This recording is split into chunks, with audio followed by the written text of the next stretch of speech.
मित्रांनो, तुमचं पुन्हा एकदा GB स्टोरी टेलर या यूट्यूब चॅनलवर स्वागत आहे. आजच्या आपल्या गोष्टीचं नाव आहे सावज. लेखक. पण गोष्ट सुरू करण्याआधी जर कोणी या चॅनलवर पहिल्यांदाच आलेले असाल तर त्यांनी ह्या चॅनलला सबस्क्राईब करायला विसरू नका. चला तर मग अजिबात वेळ न घालवता गोष्टीला सुरुवात करूया. अंधाऱ्या रस्त्यावरून आरोही एकटीच चालली होती. शरीर पूर्ण घामाने भिजले होते. पावलांचे आवाज अजून पण मागून येत होते आणि अधूनमधून ते बिभत्स हसण्याचे आवाज. रात्रीच्या नीरव शांततेत तिला तिच्या पावलांसोबत मागून येणारे पावलांचे आवाज स्पष्ट ऐकू येत होते. हृदयाची धडधड तिला स्पष्टपणे जाणवत होती. मागे वळून पाहावं असं खूपदा तिला वाटत होतं, पण तेवढी हिंमत होत नव्हती. ती जागा तिला परिचित नव्हती, पण सारखं असं वाटत होतं की ही जागा याआधी कुठेतरी पाहिली आहे. नेमकं आठवत नव्हतं.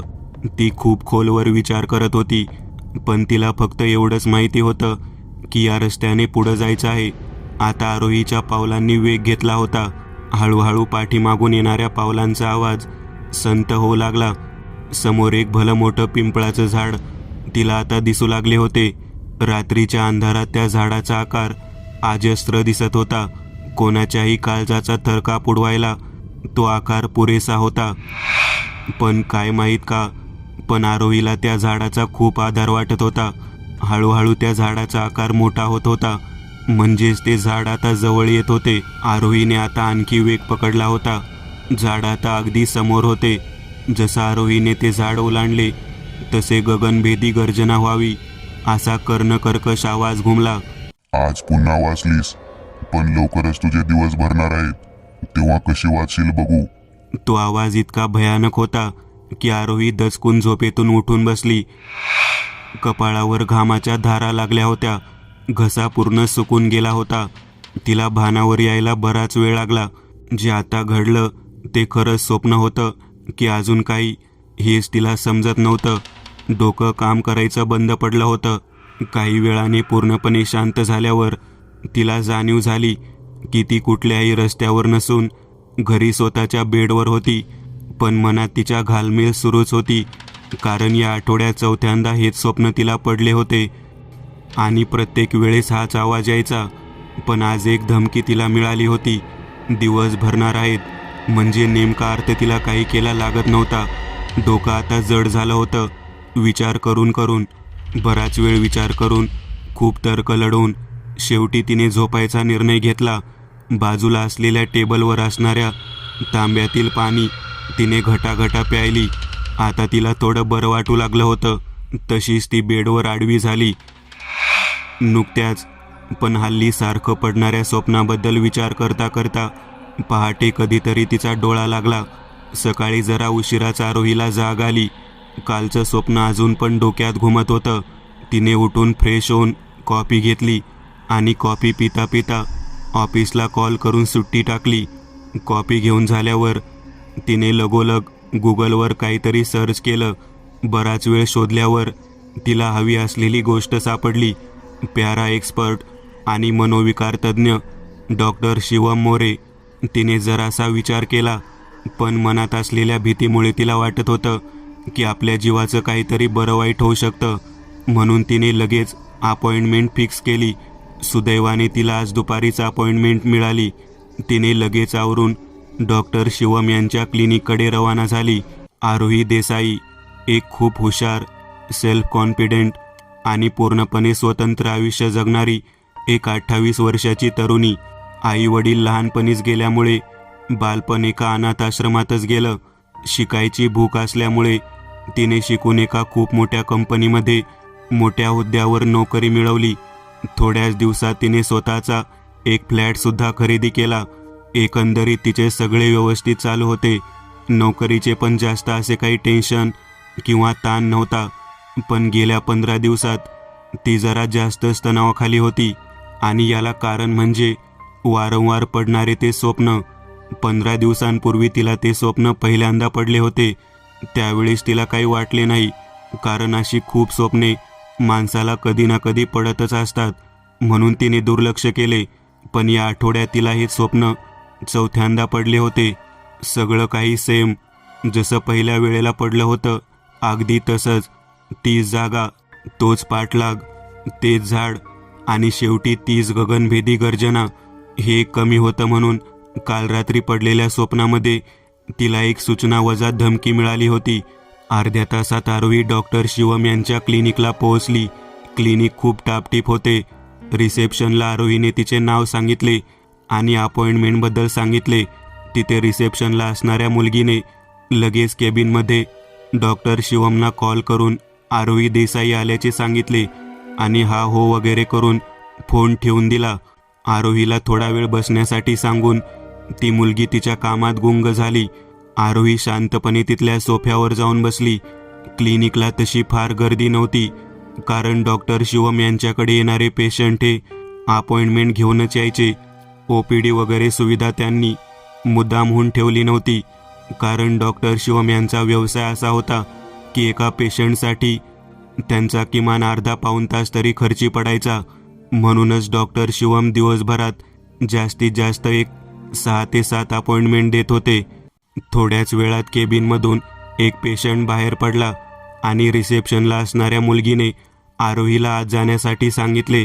थोडंसं घाबरतच आरोही जागेवरून उठली आणि केबिनकडे जाऊ लागली. केबिनच्या दरवाजातून आत गेल्यावर आत एक तिशीतील तरुण एका आराम खुर्चीत बसला होता. विचार केला त्यापेक्षा खूप भिन्न असा तो तरुण होता. गोरा गोमटा, उंचापुरा, शरीराने बऱ्यापैकी फिट, अंगात आधुनिक पद्धतीचे फॉर्मल पण त्याच्या व्यक्तिमत्वाला सूट होतील असे कपडे, डोळ्यांवर चौकोनी फ्रेमचा चष्मा, केस मध्यम आकाराचे वरच्या बाजूला उभे केलेले आणि गळ्यात एक रुद्राक्ष आणि त्रिशूल असणारे पेडेंट. चेहरा तेजस्वी आणि फ्रेश आणि चेहऱ्यावर एक स्मित. हेच होते डॉक्टर शिवम. असं बघून कोण म्हणणार नाही की हे एक पॅरा एक्सपर्ट आहेत. डॉक्टर शिवम यांनी आरोहीला आत येण्यास सांगितले आणि समोर असणाऱ्या खुर्चीवर बसायला सांगितले. बोला, काय होतंय? शिवमने स्मित करत प्रश्न विचारला. 1 मिनिटाचा वेळ घेऊन आरोहीने तिच्यासोबत जे घडले ते सर्व शांतपणे शिवमला सांगितले. सगळं सांगताना पण आरोहीच्या अंगावर काटा आला होता आणि सांगताना पण ती घाबरली होती. घ्या, पाणी प्या जरा. शिवमने पाण्याचा ग्लास पुढे करत बोलला. आरोहीने थोडे पाणी पिऊन ग्लास टेबलवर ठेवला. आधी मला काही वाटायचे नाही सर, पण या आठवड्यात हे असं 4थ्यांदा घडलं आहे. ती जागा मला ओळखीची वाटत आहे, पण नक्की समजत नाहीये की कोणती जागा आहे. आणि त्यात भरीसभर म्हणून मला कालच्या स्वप्नात मिळालेली ती धमकी. कापरे आवाजात आरोही म्हणाली. ओळखीची वाटते म्हणजे? जरा तुम्ही शांतपणे आठवायचा प्रयत्न करा. डोळे बंद करा आणि ती जागा याआधी तुम्ही वास्तविक कुठे पाहिली आहे हे आठवायचा प्रयत्न करा. शिवम शांतपणे म्हणाला. शिवमने सांगितल्याप्रमाणे आरोहीने काही वेळ तिचे डोळे बंद केले आणि मेंदूवर खूप जोर देऊन आठवायचा प्रयत्न केला, पण काहीच निष्पन्न झाले नाही. आंदूक आंदूक ती जागा दिसत होती, पण नीट असं काही आठवले नाही. नाही सर, शिवाय स्वप्नात दिसलं ते सोडून काही आठवत नाहीये. डोळे उघडत आरोही बोलली. ठीक आहे, मी तुम्हाला काही औषधे लिहून देतो. ती वेळेवर घ्या आणि मेंदूला पूर्ण आराम द्या. जास्त ताण घेऊ नका. 2 दिवसानंतर पुन्हा या. पण सर, मला परत हे स्वप्न पडलं तर? परत मी बघतो काय करायचं ते. फक्त तुम्हाला त्याआधी एक काम करावं लागेल. काय काम करावं लागेल? तुमचा मला अभ्यास करता येईल असं काहीतरी तुमच्या शरीराचा एक छोटा भाग तुम्ही मला द्यावं लागेल. जसं की तुमचा एक केस किंवा हाताचा किंवा पायाचा एक नख. त्याने काय होईल पण ते तुम्हाला वेळ आली की समजेल. शक्यतो तुमच्या हाताचे किंवा पायाचे एक नख द्या, जेणेकरून माझ्याकडून ते हरवले जाणार नाही. केस दिला तर हरवू शकतो तो माझ्याकडून. ठीक आहे, ठीक आहे. शिवमने आरोहीला नेल कटर दिले आणि आरोहीने शिवमने सांगितल्याप्रमाणे पायाच्या अंगठ्याच्या नखाचा पुढचा वाढलेला भाग कट करून शिवमकडे दिला. शिवमने ते नख एका छोट्या कागदात गुंडाळून तो कागद त्याच्या पाकिटात ठेवला. या तुम्ही आता. 2 दिवसानंतर पुन्हा येऊन भेटा. औषधे नीट वेळेवर घ्या आणि सांगितलेल्या सूचना पाळा. तोवर मी तुमचा पूर्ण अभ्यास करतो. आरोही उठून केबिनमधून बाहेर पडली आणि रिसेप्शनला जाऊन फी दिली आणि क्लिनिकमधून बाहेर पडली. संध्याकाळी शिवम घरी आला आणि फ्रेश होऊन तो त्याच्या खास बनवलेल्या खोलीत जाऊन बसला. जवळ असणाऱ्या पेटीतून त्याने एक ऊद बाहेर काढला आणि तो पेटवला. उदाचा सुगंध सगळ्या खोलीत पसरला. वातावरण त्यामुळे अजून प्रसन्न झाले. त्यानंतर शिवमने पद्मासन ग्रहण केले. पाकिटातून आणलेले आरोहीचे नख त्याने डाव्या हाताच्या मुठीत ठेवले आणि मूठ बंद केली आणि ती मूठ पेटवलेल्या उदावर काही क्षण धरून काही विशिष्ट मंत्रोच्चार केले. मग त्याने तो हात तसाच गुडघ्यावर ठेवला आणि डोळे बंद करून तोच विशिष्ट मंत्र करत ध्यान सुरू केले. पॅरा एक्सपर्ट असल्याने शिवमला काही सिद्धी प्राप्त होत्या. त्याचमुळे तो लोकांचे भूतकाळ बघू शकत होता. आताही तो आरोहीचा भूतकाळ बघत होता.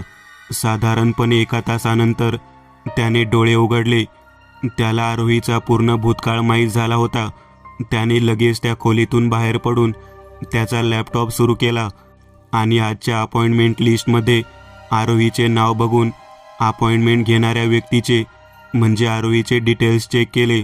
त्यात आरोहीचा नंबर शिवमला मिळाला. लगेच त्याने आरोहीला कॉल केला. हॅलो, डॉक्टर शिवम बोलत आहे. मला तुमच्याकडून काही माहिती हवी आहे आणि उद्या सकाळी ठीक 11 वाजता तुम्ही क्लिनिकमध्ये या. इतका निरोप देऊन शिवमने कॉल कट केला. क्लिनिकमधून बाहेर पडल्यावर आरोहीने शिवमने लिहून दिलेली औषधे घेतली आणि घरी गेली. घरी पोहोचल्यावर तिने शांतपणे सोफ्यावर बसून एकदा परत डोक्याला ताण देऊन आठवायचा प्रयत्न केला, पण तिला काहीच आठवले नाही. शेवटी शिवमने दिलेल्या सूचनेप्रमाणे तिने मेंदूला जास्त ताण नको म्हणून फार विवंजार केला नाही आणि घरातील कामात व्यस्त झाली. रात्रीचे साधारण 9 वाजले असतील. आरोही जेवणाची तयारी करत होती. तोवर तिचा फोन वाजला. आता यावेळी कोणाचा फोन म्हणून तिने फोन हातात घेतला तर नंबर अनोळखी होता. तिने फोन उचलला तर शिवमचा फोन होता. उद्या सकाळी क्लिनिकला बोलावले होते एवढं मोजकेच बोलून फोन बंद झाला.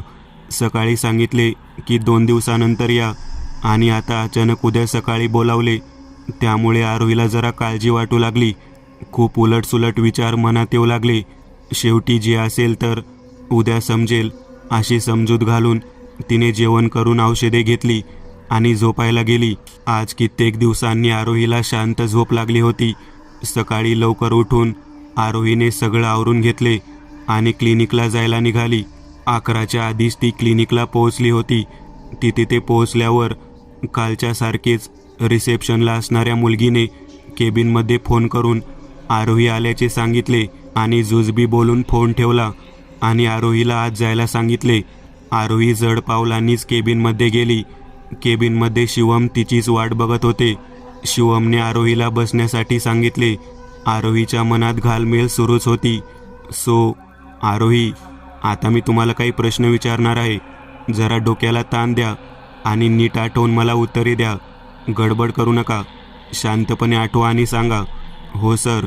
मला सांगा, कातळवाडी हे गाव तुम्हाला माहीत आहे का आणि माहीत असेल तर कसे? शिवमने पहिलाच प्रश्न विचारला. आरोहीने डोळे बंद केले आणि ती आठवू लागली की या गावाबद्दल तिने आधी कुठे काही ऐकलं होतं किंवा आणखी काही. 5 मिनिटांचा वेळ घेऊन आरोहीने झटकन डोळे उघडले. डोळे उघडले तेव्हा तिच्या डोळ्यात भीती स्पष्ट दिसत होती. माहीत आहे सर मला हे गाव आणि मी तिकडे जाऊन आले आहे आणि मला स्वप्नात जी जागा दिसते ती त्याच गावातील आहे हे पण मला आठवत आहे. गुड. आता मला सांगा, तुम्ही तिकडे कधी आणि कशासाठी गेल्या होता? लहान असताना आमच्या आश्रमातील एक हेल्पर दिदी होती आणि तिच्यासोबत मी त्या गावी गेले होते, त्या दिदीच्या नातेवाईकांकडे. बरं, पुढे सांगा. तिथे काही घडलेलं आठवते तुम्हाला? आरोहीने सांगायला सुरुवात केली. 15-16 वर्षांपूर्वी आरोही आता थोडी मोठी झाली होती. आश्रमात असणाऱ्या दीपा दिदीसोबत तिच्या नातेवाईकांकडे गावाला जाणार होती. त्यांच्यासोबत त्यांच्याच आश्रमातील अजून एक मुलगी होती, श्रेया नावाची. दोघींना पण दिदीचा खूप लळा असल्यामुळे त्या दोघींना दिदीसोबत जायची परवानगी मिळाली होती. त्यामुळे त्या दोघी खूप खुश होत्या. पुढच्या दिवशी त्या दोघी दिदीसोबत निघाल्या कातळवाडीला. तिकडे पोहोचल्यावर आरोहीला तो गाव खूप आवडला होता. निसर्गाची देणगी त्या गावाला मिळाल्यासारखं खूप सुंदर गाव होता तो. आरोहीला गाव पाहण्याची उत्सुकता खूप होती आणि नातेवाईकाचं शेत पण होतं, त्यामुळे आरोहीला शेत आणि गाव पाहायचं होतं. मग दीदीसोबत जाऊन त्या दोघींनी सगळा गाव फिरला आणि शेवटी शेताकडे गेले. सगळे शेत बघून खूप धमाल केली.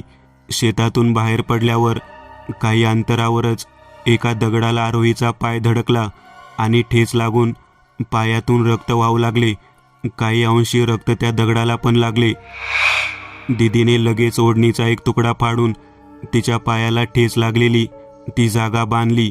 नंतर घरी आल्यावर मलमपट्टी वगैरे केली आणि त्याच रात्री आरोहीला ते स्वप्न पहिल्यांदा पडलं होतं. तोच रस्ता दिसत होता. त्या रस्त्याने जाताना तो दगड दिसला आणि जसं तो दगड तिने ओलांडला तसं तिचा पाठलाग होतोय असं जाणवायला लागलं.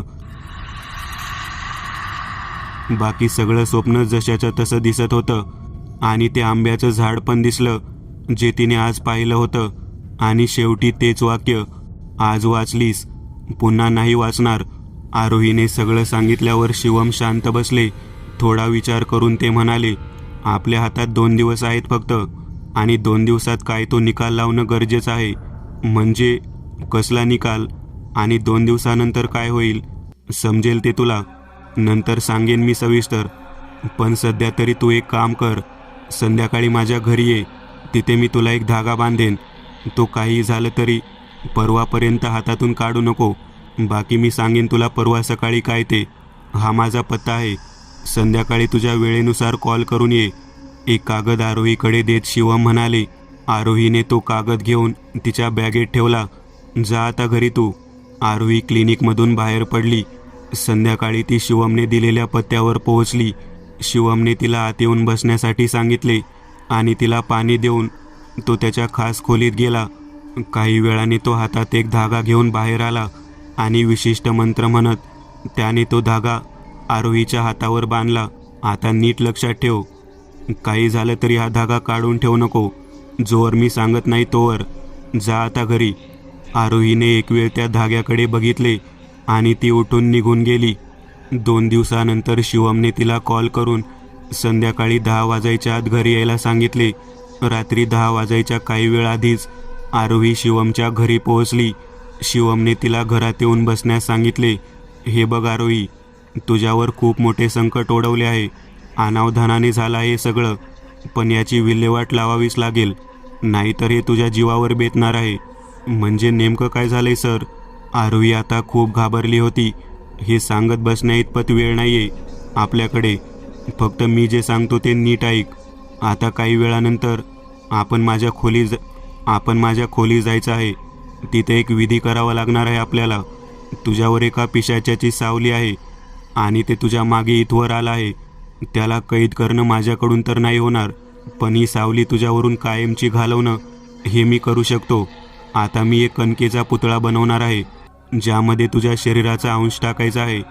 तुझं नख माझ्याकडे आहेच, शिवाय तुझे 3-4 केस आणि तुझ्या शरीरातील काही रक्त मी काढून घेऊन ते सगळं त्या पुतळ्यामध्ये घालणार आहे. जे पिशाचे तुझ्या मागावर आहे ते आपल्याला तिथे दिसेल. पण तू अजिबात घाबरू नको. हा धागा तुझ्या हातात आहे आणि ते तुला काही करू शकणार नाही. शिवाय सुरक्षा कवच पण तुझ्या भोवती असेल, त्यामुळे घाबरू नको. ठीक आहे सर, तुम्ही आहात म्हटल्यावर मला जास्त भीती नाही वाटणार. शिवमने कणकेचा पुतळा बनवायला घेतला. काही वेळातच तो पुतळा तयार झाला. ठरल्याप्रमाणे आरोहीचे काही केस त्याने कात्रीने कापले आणि सिरिंजमधून आरोहीचे काही रक्त काढून घेतले. आरोहीचे नख आधी शिवमकडे होते. त्याने ते सगळे त्या पुतळ्यामध्ये ठेवले आणि आरोहीला घेऊन तो त्याच्या खोलीत गेला. आरोहीला एका पाटावर बसायला सांगितले आणि तिच्या भोवती कुंकवाने एक चांदणी काढली. त्या चांदणीच्या बाहेरून त्याने एक वर्तुळ काढले. हे तुझे सुरक्षा कवच आहे. काही झालं तरी यातून बाहेर पडायचं नाही. सगळा विधी पूर्ण झाल्यानंतर मी एक कोड म्हणून गणपती बाप्पा मोरया हे वाक्य बोलेन. हे वाक्य बोलल्यावरच मी तुला सांगेन बाहेर यायला. तेव्हाच तू या रिंगणातून बाहेर यायचे. लक्षात ठेव, जर मी गणपती बाप्पा मोरया न म्हणता तुला रिंगणातून बाहेर बोलावलं तर अजिबात बाहेर येऊ नको. एवढं बोलून शिवमने एका कपाटातून यज्ञकुंड बाहेर काढला आणि यज्ञासाठी लागणारे साहित्य घेतले. सोबतच त्याने एका कप्प्यातून चांदीचे कडे बाहेर काढले आणि हातात घेतले. त्या खोलीच्या मध्यभागी शिवमने यज्ञकुंड ठेवले आणि समिधा टाकून तो यज्ञ पेटवला. शिवमने एक वेळ घड्याळाकडे बघितले आणि मंत्र म्हणायला सुरुवात केली. हळूहळू मंत्राचे उच्चार तीव्र होऊ लागले. आरोही पण हात जोडून समोर जे होत आहे ते बघत बसलेली. शिवमने आरोहीकडे बघितले आणि डोळे बंद करण्याची खूण केली. तसे आरोहीने डोळे बंद केले. वातावरणात आता हळूहळू बदल जाणवू लागला. खोलीतील वातावरण आता गढूळ होऊ लागले. कमालीचा गारवा आता वातावरणात जाणवत होता. अचानक खोलीत असणारे लाईट्स अंधुक होऊ लागले. शिवमने ओळखले आणि मंत्राचा उच्चार अजून तीव्र केला. तसे कोणाच्या तरी हसण्याचे आवाज ऐकू येऊ लागले. आरोहीला पण आता खूप भीती वाटायला लागली होती. तिने जे स्वप्नात बघितले होते तसे ती आता प्रत्यक्षात अनुभवत होती. तिने डोळे उघडले. समोर यज्ञाचा प्रकाश फक्त दिसत होता आणि शिवम यज्ञात समिधा टाकत मंत्र उच्चार करत होता.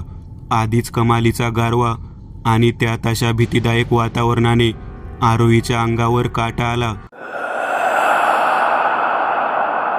आजूबाजूला बघायची तिची हिंमतच होत नव्हती. डोळ्याच्या कोपऱ्यातून तिने ओझरती नजर बाजूला टाकली आणि तिच्या काळजात धस झाले. बाजूलाच एक अमानवी आकार बसलेला दिसला. विभत्स हास्य त्या आकाराचे होते. आरोहीच्या मस्तकात भीतीची एक कळ गेली. तिला आत्ताच्या आता इथून उठून बाहेर पळत जावे असे वाटत होते. पण शिवमने सांगितल्याप्रमाणे ती त्या वर्तुळात सुरक्षित होती म्हणून तिने धीर खचू दिला नाही. आता हळूहळू यज्ञाचा धूर खोलीत पसरला होता. आरोहीला आता समोर दिसू लागले की शिवम उठला होता. चल आरोही, आपलं काम झालं आहे. आता तुझी यातून कायमची सुटका झाली आहे म्हणून बाहेर बोलावत होता. आरोहीला एक क्षण वाटले की झालं बाबा, एकदाचं संपलं सगळं.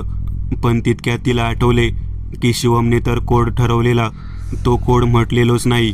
आणि त्यासोबत तिला हे पण आठवले की शिवमने सांगितलेलं की हा कोड न म्हणता जर मी बोलावलं तुला तरी पण या रिंगणातून बाहेर पडायचं नाही. आरोहीने धीर एकवटून शिवमवरून नजर बाजूला हलवली आणि डोळे बंद केले. परत तिने डोळे उघडले तेव्हा समोर यज्ञाचा धूर तर दिसत होता, पण शिवम एकाग्रपणे मंत्रोच्चार करत बसलेला होता. तिला कळून चुकले की आता ती किती मोठ्या संकटात सापडणार होती. आता ती आकृती आरोहीच्या आजूबाजूला सारखी दिसत होती. मध्येच आरोहीला तिच्या उजव्या बाजूला अगदी जवळ पण रिंगणाच्या बाहेर एक जखड म्हातारी दिसली. तिची त्वचा पांढरी फटक पडलेली, डोळ्याच्या जागी नुसत्या खोबण्याच होत्या. लांब नाक आणि चेहऱ्यावरून सगळे मांस वितळून खाली गळत असल्यासारखे लोंबत होते. ती म्हातारी आरोहीच्या जवळ यायचा प्रयत्न करत होती पण रिंगण पार करू शकत नव्हती. आरोहीचे हृदय आता खूप वेगाने धडधडत होते. कोणत्याही क्षणी काळीज फुटेल असे तिला वाटत होते. इतक्या समोर ठेवलेल्या त्या पुतळ्याजवळ हालचाल जाणवली. ती अमानवी आकृती त्या पुतळ्याजवळ गेली होती आणि काही क्षणात त्या पुतळ्यावर झेप घेत अक्षरशः लचके तोडल्यासारखी त्या पुतळ्याची अवस्था त्या आकृतीने केली. आरोहीला समोरचे दृश्य बघून भोवळ यायची तेवढी बाकी होती. शिवमने समोरचे दृश्य बघून त्याच्या जवळ असणारा एक विशिष्ट ऊत काढून त्या यज्ञात टाकला. तसे त्या आकृतीचे एका काळ्या धुरामध्ये रूपांतर झाले आणि वाऱ्याच्या वेगाने तो काळा धूर खिडकीतून बाहेर गेला. हळूहळू आता वातावरण पूर्वपदावर आले. गारठा कमी होऊन तापमान सामान्य झाले. गढूळ वातावरण आता परत एकदा प्रसन्न झाले. शिवमने अखेरचा एक मंत्र म्हणला आणि जागेवरून उठला. आरोही त्याच्याकडेच बघत होती. शिवमने यज्ञाला हात जोडून नमस्कार केला आणि आरोहीकडे बघून एक स्मित केले आणि म्हणाला, आरोही, सगळं आता नीट झालेलं आहे. तू त्या रिंगणातून बाहेर येऊ शकते. गणपती बाप्पा मोरया, गणपती बाप्पा मोरया. हा कोड ऐकल्यावर आरोहीच्या जीवात जीव आला आणि आरोही त्या रिंगणातून बाहेर आली. आरोही, तू बाहेर जाऊन बस थोडा वेळ किंवा आराम कर. मी थोड्या वेळात येतो बाहेर. एवढे सांगून शिवम यज्ञाकडे वळला आरोही गप खोलीतून बाहेर पडली आणि हॉलमध्ये असणाऱ्या सोफ्यावर जाऊन बसली. तिथे बसल्या बसल्या आरोहीचा डोळा लागला. जाग आली तेव्हा शिवम तिला उठवत होता आणि टेबलवर कॉफीचा मग ठेवला होता. आरोहीला बाहेर जायला सांगून शिवम यज्ञाकडे वळला. त्याने यज्ञ विझवला आणि तो स्वच्छ करून पुन्हा कपाटात ठेवला. जमिनीवर बनवलेले ते कुंकवाचे रिंगण त्याने पुसून ते कुंकू एका कागदावर जमा केले आणि देवाजवळ नेऊन ठेवले. खोलीमध्ये बनवून ठेवलेला तो पुतळा छिन्नविछिन्न अवस्थेत पडला होता. तो सगळा त्याने गोळा करून बंगल्याच्या मागच्या आवारात जाऊन जाळून टाकला. सगळी खोली साफ करून त्याने हातातील ते चांदीचे कडे काढून होत्या त्या जागी ठेवले आणि त्याला नमस्कार करून कपाट बंद केले. खोलीतून बाहेर हॉलमध्ये येऊन बघितल्यावर आरोही झोपलेली होती. त्याने लगेच किचनमध्ये जाऊन दोघांसाठी मस्त कॉफी बनवली आणि ती घेऊन येऊन त्याने आरोहीला उठवले आणि कॉफीचा कप तिच्याकडे दिला आणि तिच्या समोर बसला. आरोही, तू आता पूर्णपणे सुरक्षित आहेस. तू ज्या संकटात सापडली होती ते संकट मी तुझ्यावरून कायमचं दूर केलं आहे. आता परत कधी तुला हे स्वप्न पडणार नाही. आरोही अजून पण गोंधळलेल्या अवस्थेत आणि भ्यालेलीच होती. नेमकं काय झालं होतं पण? कसं तरी तिने शिवमला प्रश्न केला. खूप आधीपासून हे सुरू झालं होतं. तू जेव्हा मला भेटलीस त्यावेळीच मला शंका आलेली की नक्की काहीतरी झालं आहे. तुझ्याकडून अनावधानाने झालं असल्यामुळे तुला लक्षात येत नव्हतं, म्हणून मी तुझं नख घेतलं. त्यानंतर मी संध्याकाळी घरी येऊन साधनेला बसलो तेव्हा मी तुझा अभ्यास करत होतो, म्हणजे तुझा भूतकाळ बघत होतो. ते नख त्यासाठीच घेतलं होतं मी. जेव्हा हे बघत होतो तेव्हा मला समजलं की कातळवाडीमध्ये असणाऱ्या एका वाईट शक्तीचा तुझ्यावर प्रभाव पडलेला आहे. तुला जेव्हा ठेच लागली तेव्हा तुझे काही अंशी रक्त त्या दगडाला लागले होते आणि त्या दगडाजवळच त्या आत्म्याचा वास होता. आता तो आत्मा कुणाचा होता किंवा नेमकं काय होतं हे तरी मला माहीत नाही. हे जाणून घेण्यासाठी कातळवाडीला जाऊन तिथे साधना करणं आवश्यक होते, पण आपल्याकडे तेवढा वेळ नव्हता, म्हणून मी तो विचार बाजूला ठेवला. शिवाय मला साधना करताना जाणवले की ती शक्ती आहे ती खूप जुनी असल्यामुळे तिचा नाश मला करता येणार नव्हता. पण तुझ्यासोबतची जी नाळ जोडलेली होती ती मी नक्कीच तोडू शकत होतो. म्हणून मी एक पुतळा बनवला आणि त्या पुतळ्यामध्ये तुझे रक्त, तुझे काही केस आणि तुझे नख हे सगळं टाकलं आणि त्या पुतळ्याला तुझा एक अंश दिला. त्यानंतर जेव्हा आपण यज्ञ केला तेव्हा ती शक्ती इथे आलेली, कारण त्या शक्तीला मी आव्हान केले होते. इथे आल्यावर ही खोली पूर्णपणे त्या शक्तीच्या प्रभावाखाली गेलेली, म्हणून तो वातावरणातील बदल आपल्याला जाणवत होता. त्यानंतर ती शक्ती इथे आली तेव्हा इथे तुझे 2 अंश त्या शक्तीला जाणवले, पण तुझ्यातीलच एक छोटा अंश आपण त्या पुतळ्यामध्ये टाकलेला. त्यामुळे तुझा सगळा आत्मा, शरीर हे तुझ्याकडे होते हे त्या शक्तीला जाणवले असेल, म्हणून त्या शक्तीने तुला घाबरवून रिंगणातून बाहेर काढायचा प्रयत्न केला, पण तू बाहेर आली नाहीस. शेवटी त्या शक्तीने असा आभास निर्माण केला की मी तुला बोलावत आहे, आणि हे मला आधीपासूनच माहीत होतं. म्हणून मी कोड बनवताना बाप्पाचं नाव ठेवलेलं, कारण ती वाईट शक्ती बाप्पाचं नाव घेऊ शकणार नव्हती. शेवटी सगळे प्रयत्न वाया गेल्यावर त्या शक्तीने तुझ्यावरचं लक्ष काढून त्या पुतळ्यावर लक्ष केंद्रित केलं. त्या पुतळ्याभोवती कसलंही संरक्षण नसल्याने त्या पुतळ्याची ती अवस्था त्या शक्तीने केली आणि तिचा हेतू साध्य झाला. आणि मग ती शक्ती किंवा तो आत्मा पुन्हा त्याच्या जागेवर गेला. शिवमने सगळा वृत्तांत सांगितला. फारच भयानक होतं हे, अगदी कल्पनेच्या पलीकडचे. हो, कधी कधी अनाहूतपणे आपण अशा शक्तींना आमंत्रण देऊन बसतो. तुझं नशीब चांगलं होतं म्हणून तू सुटलीस. आता जास्त विचार करू नकोस. रात्र झाली आहे खूप. तू झोप इथेच आणि सकाळी उठून जा तुझ्या घरी, आणि परत तुला तसं स्वप्न नाही पडणार. हा माझा शब्द आहे. Good night. एवढं बोलून शिवम उठून आपल्या रूममध्ये गेला. आरोही त्याच्या पाठमोऱ्या आकृतीकडे बघत तिथे सोफ्यावर आडवी झाली. त्यानंतर परत कधीच आरोहीला ते स्वप्न नाही पडले, पण अजूनसुद्धा ती नकारात्मक शक्ती वाट बघत आहे एखाद्या सावजाची. मित्रांनो, आज पुरतं एवढंच. तुम्हाला जर काही गोष्ट आवडली असेल तर नक्की लाईक करा तुमच्यापैकी बरेचसे जण व्हिडिओ लाईक न करताच पळून जातात. पण हा जर व्हिडिओ तुम्ही लाईक केला तर मला जरा बरं वाटेल आणि असेच भारी भारी व्हिडिओ बनवायची माझ्यात एनर्जी येईल. त्यामुळे नक्की लाईक करा आणि अजूनही कोणी या चॅनलला सबस्क्राईब केलेलं नसाल तर लगेच सबस्क्राईब करून टाका आणि बाजूची घंटी ती मात्र दाबायला विसरू नका. देवाची घंटी आहे ती. चला तर मग पुन्हा भेटूया अशीच एक आगळी वेगळी गोष्ट घेऊन पुढच्या